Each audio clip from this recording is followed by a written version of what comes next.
I got you. Good morning, Twin Cities. Ben Adam. I'm Jack Tomczak. That's Andrew Lee. Good morning. Live video feed today brought to you, brought to us, brought to them. EssentialMediaServices.com. Go to EssentialMediaServices.com/UpAndAdam. See how handsome Andrew looks today. Yes! In studio, Congressman I just Tom. heard a constant stream of lies and propaganda. Good morning, Tom. Thanks for the book. Yeah. Read up. Read up. I gave that book to you, Jack, and now you're regifting it. He regifted Masculine Power, Feminine Beauty. The volitional objective basis. Well, never mind. I'm done. You know, Tom, Where's my old friend John? You do emanate masculine power, but I do think you can work on your feminine beauty a little bit. Not everything, though. You can work on your feminine beauty side. Right. Good morning to both of you. Secret to a successful show is balancing your masculine and feminine. Hey, Jack, Yeah, exactly. the wash was not done yet when you left this morning, or what's the deal? Are you making a derogatory remark regarding my Brett Favre Green Bay Packer jersey I'm wearing today? Is that what that is? My God, it looks like it was from like 1972. Well, that's when Brett Favre started. I don't think so. Mm-hmm. No. He's being inducted into the Packers Hall of Fame this weekend. Yep. We're all very excited. Packers. The Packers, yeah. It's what was you're a Minnesota Vikings fan, Tom. What was it like when your best quarterback, Super Bowl winning quarterback, got? Oh, that's right. Oh, The Vikings that's how we're going to don't start. have any of those. You can come over to Green Bay and take a look at our trophy. That's how we're going to start this. The So- smug Packer fan. I wanted to get. You got to put up with it every day from Paul Ryan. By the way, we had Roger Goodell visit the conference last week. I could have skipped that day. Which conference? The Republican conference in the House. He came to talk to one of the meetings. He was up on the hill. He was up on the hill talking about the NFL and what they're trying to do to make the sports safer. And I'm listening to him, and I'm thinking, you got a lot of work to do at the youth levels.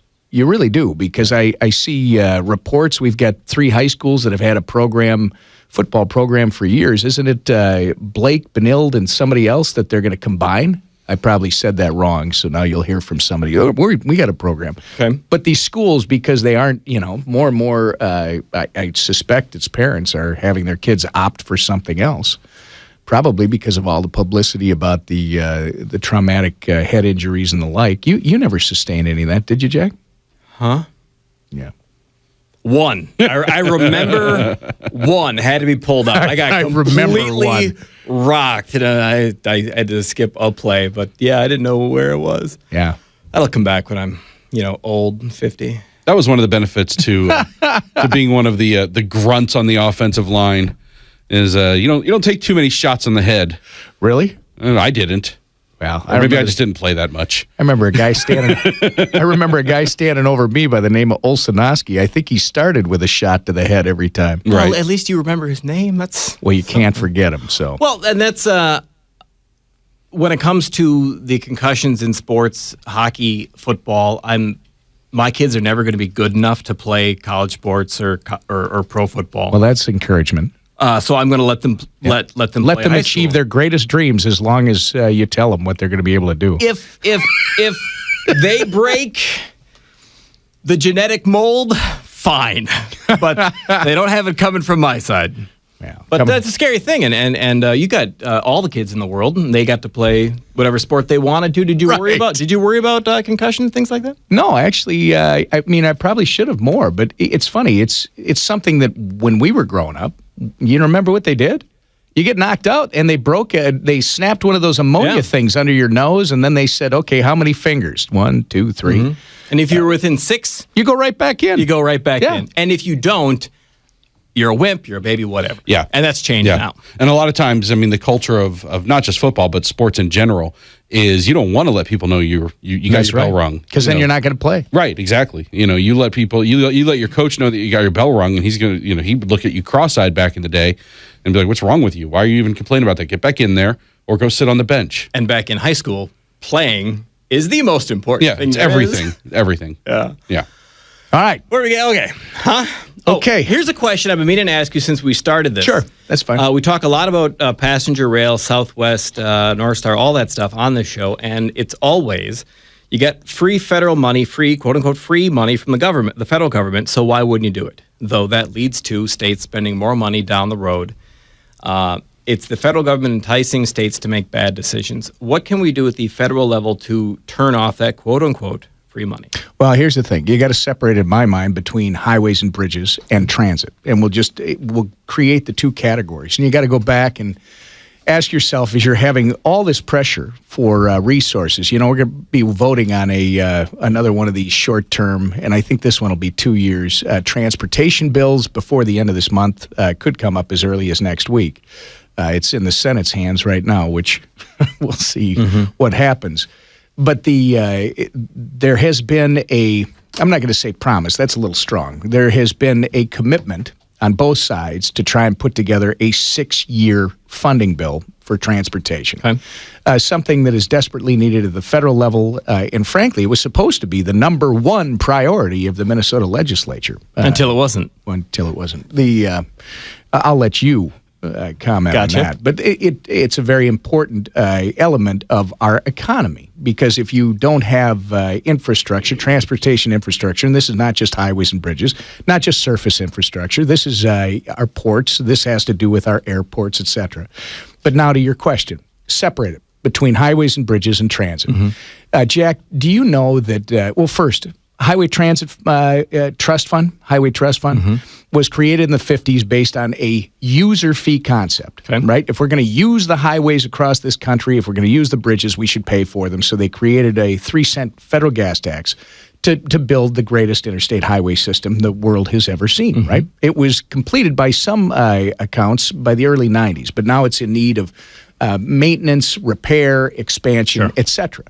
And there's a cry that we don't have enough money to do this stuff. Well, interestingly, it was originally created to fund roads and bridges. And if the Highway Trust Fund focused on roads and bridges today instead of everything else it focuses on, including ferry service, I mean, you've got the light rail stuff, you've got all kinds of things now that have jumped on board to the original Highway Trust Fund that was for roads and bridges. If it just went back to its original purpose, highways and bridges, we have enough money for the next 10 years. All right? Let's do that. But that has been what I've advocated for. Why?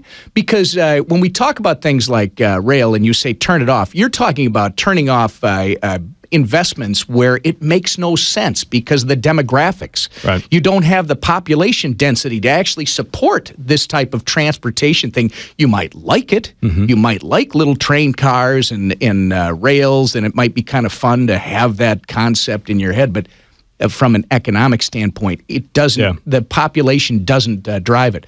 I've advocated for, and I'm going to continue, the Highway Trust Fund. First off, future of transportation is giving more power back to the states, allowing us to keep more of our hard-earned tax dollars here in this state, empowering our legislator and our legislature and our local authorities to be more nimble and direct those funds to the projects that are most important to the people that need them here in Minnesota. Second, you're never going to get the federal government completely out of transportation, because there is a place for the federal government when it comes to transportation, but it should be proportioned in such that the state has the greatest authority and the feds are next.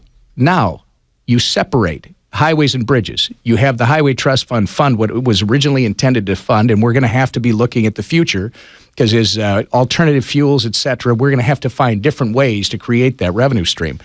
But now you should be having the fight, if there is one, over the transit issue. What is appropriate? Where is it appropriate? And how are you going to fund it separate from roads and bridges? Yeah, on the state level, the Constitution says your state gas tax has to go to roads and bridges. There's a little bit of that gets siphoned off the DNR because the argument is that some gas is used for boats and snowmobiles, things like that. But on the federal level, there is no such requirement, and that all that money that goes in the trust fund, some goes to roads and bridges, and you said some goes to a whole bunch of different things. The most interesting one to me is ferry service. Goes to fund ferry service. I should get you the details. There's Lake Michigan. Is there any other ferries in this? There's probably other ferries. I don't know. I don't know. I mean, I should get you the details so you know exactly, because it's something that when I was doing the radio show, we talk about the Highway Trust Fund in more general terms, and you can go onto the internet, you can go to different resources, and you can find little pieces, but it's all scattered. You've probably tried to do it. I think maybe we should put together a menu so that somebody can say, all right, X amount is funded through the Highway Trust Fund, and here it all is, and here are the amounts that go to each one. It's kind of like when you get the receipt, you go out to dinner in Minneapolis.